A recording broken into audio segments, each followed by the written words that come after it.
Om Swastiastu, Assalamualaikum warahmatullahi wabarakatuh, salam sejahtera untuk kita semua.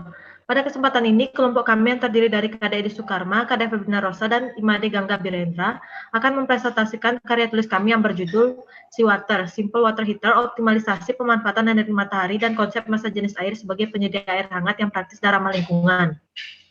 Mandi merupakan kebutuhan sehari-hari yang semakin hari semakin memiliki nilai yang semakin lebih. Sebuah studi dipublikasikan dalam jurnal Commentary Therapies in Medicine menemukan berendam di air hangat setiap hari selama 8 minggu lebih efektif meredakan kecemasan dibandingkan resep.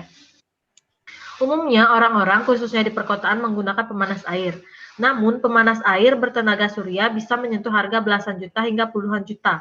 Sedangkan pemanas air yang bertenaga listrik mengkonsumsi listrik 350 sampai 500 watt. Bahkan ada yang mengkonsumsi listrik hingga 3000 watt. Dalam hal ini tentu saja imbasnya pada bahan baku fosil yang terus menipis.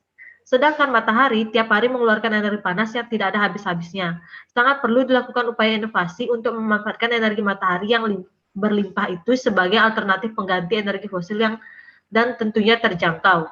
Oleh sebab itu, penulis tertarik untuk melakukan penelitian yang berjudul Seawater, Simple Water Heater, Optimalisasi Energi Matahari dan Pemanfaatan Massa Jenis Air sebagai Penyedia Air Hangat yang Praktis dan Ramah Lingkungan. Adapun rumusan masalah dari karya tulis kami ini adalah sebagai berikut. Yang pertama, bagaimana hubungan antara sifat-sifat massa jenis air terkait dengan suhu yang dialirkan ke dalamnya. Yang kedua, bagaimana pemodelan seawater dengan memanfaatkan sifat-sifat massa jenis air dan panas matahari. Dan yang terakhir, bagaimana sistem kerja fitur-fitur yang ada pada seawater ini dalam mendapatkan air hangat yang praktis dan ramah lingkungan. Selanjutnya adalah kajian teori yang mendukung penelitian kami. Yang pertama ada permasalahan bahan bakar fosil, yang kedua pemanfaatan energi matahari, yang ketiga water heater, yang keempat pemindahan kalor secara konveksi, dan yang terakhir ada massa jenis. Baik, di sini saya akan melanjutkan mengenai bab 3, yaitu metode penelitian. Yang pertama, jenis penelitian, yaitu menggunakan penelitian eksperimental, yang merupakan penelitian percobaan yang melakukan mengisolasi dan mengontrol kondisi-kondisi yang relevansi pada situasi tertentu, dan melakukan pengamatan pada kondisi-kondisi tersebut, dan dimanipulasi. Lalu ada rancangan penelitian, yaitu desain alat, lalu perancangan skema internal alat, lalu persiapan alat dan bahan, lalu penyusunan program, penulisan full paper, pengolahan data, pengambilan data, dan uji coba seawater. Lalu selanjutnya ada perancangan model. Ini merupakan desain eksternal dari seawater, yaitu casing. Casing ini merupakan tempat atau rumah yang melindungi program dari gangguan cuaca.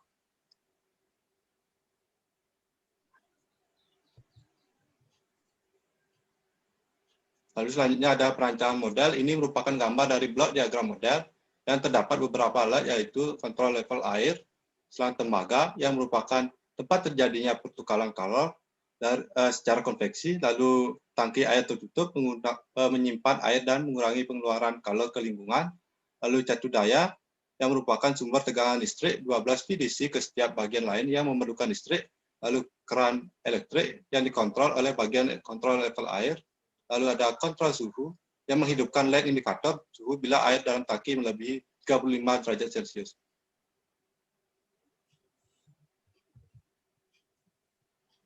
Lalu selanjutnya ada prosedur pembuatan alat, di mana ada alat dan bahan, yaitu unit adaptor 12 VDC atau 5A, lalu Arduino Uno, dan termometer. Lalu selanjutnya merupakan langkah pembuatan yang terdiri dari dua langkah, yaitu komponen panas dan komponen tabung penyimpanan air. Selanjutnya yaitu metode pengumpulan data yang terdiri dari 4 metode, yaitu observasi, studi pustaka, metode eksperimen, dan metode dokumentasi. Adapun teknik analisis data yang kami lakukan yaitu menggunakan teknik deskriptif kuantitatif yang merupakan sebuah teknik analisis data dengan data yang dikumpulkan melalui beberapa metode meliputi jumlah suhu dan lamanya penyinaran.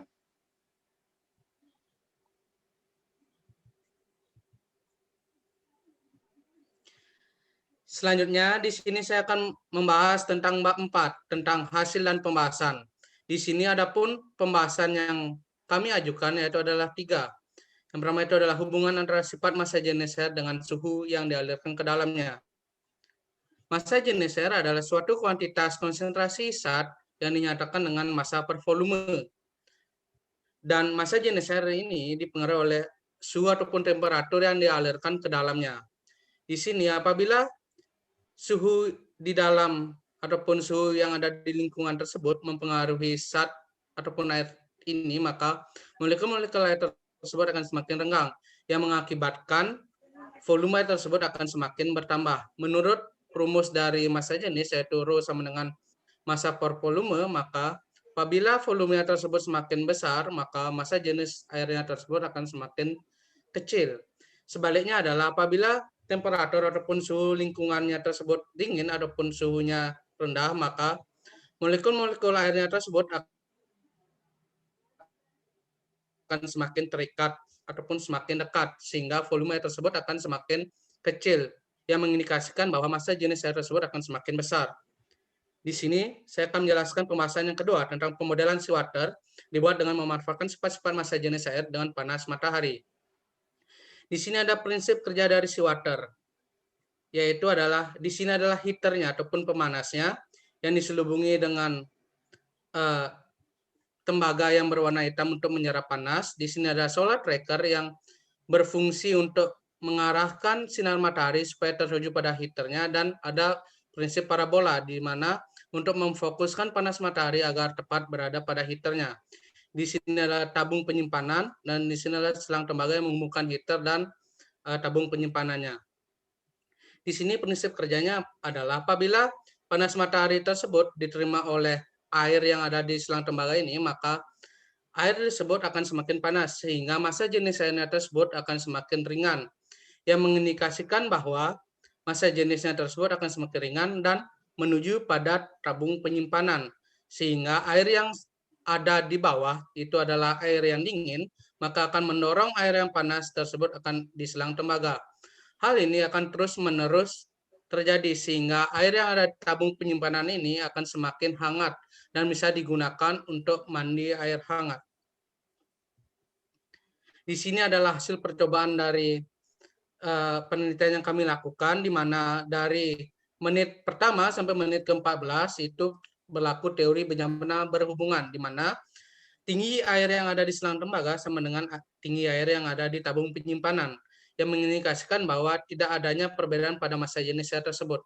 Dan pada menit ke-15 air tersebut akan menuju ke tabung penyimpanan dan tidak berlakunya teori bencana berhubungan, yang mengindikasikan bahwa massa jenis air yang ada di selang tembaga tersebut akan hangat dan mengucur ke tempat penyimpanan air tersebut.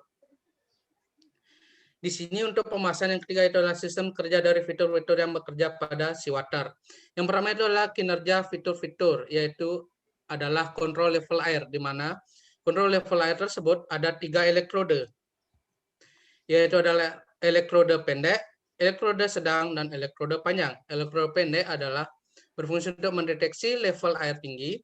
Yang kedua itu adalah elektrode sedang yang mendeteksi level air rendah, dan elektrode panjang yang mengalirkan listrik ke elektrode-elektrode yang lain lewat air tersebut. Sehingga kontrol level air ini berfungsi untuk mengalirkan air apabila elektrode tersebut menyentuh batas bawah pada tangki penyimpanan, dan menyetop air yang diatur oleh Arduino Uno yang berfungsi mengatur juga keran elektrik supaya apabila air tersebut berada pada titik teratasnya akan menutup secara otomatis. Di sini ada fitur yang kedua, itu adalah kontrol suhu air yang berfungsi untuk memberitahu pada pengguna apabila air tersebut sudah berada pada kondisi optimal, yaitu pada kondisi 35 derajat Celcius, yang mengindikasikan bahwa air tersebut sudah siap untuk dipakai mandi air hangat pada pengguna seawater tersebut. Selanjutnya adalah bab kelima, yaitu adalah kesimpulan dan saran.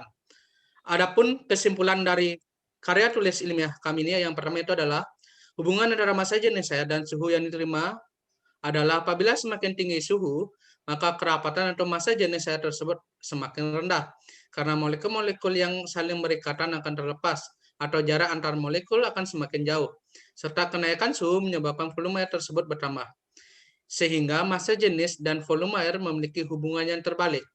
Adanya perbedaan massa jenis air dan dalam suatu wadah akan mengakibatkan proses perpindahan kalor secara konveksi.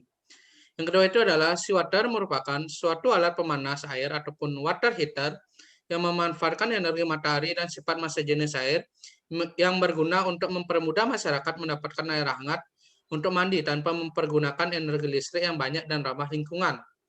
Yang ketiga itu adalah seawater ini dilengkapi dengan fitur-fitur yang otomatis dalam pengoperasian alat ini seperti kontrol level air, kontrol suhu, dan adanya solar tracker dan sistem parabola sehingga bisa mendapatkan air hangat yang lebih mudah. Adapun saran yang dapat diberikan adalah diharapkan penelitian ini selanjutnya agar dapat dikembangkan lebih lanjut oleh pemerintah Indonesia agar dapat mengurangi penggunaan bahan bakar fosil dan beralih pada energi terbarukan yang ramah lingkungan seperti penerapan dari seawater ini, sehingga dapat menyukseskan program Sustainable Development Goals demi kemajuan bersama. Sekian presentasi dari kelompok kami. Apabila ada kesalahan kata ataupun perilaku, kami memohon maaf. Kami tutup dengan Parama Santi. Om Santi, Santi, Santi Om. Terima kasih.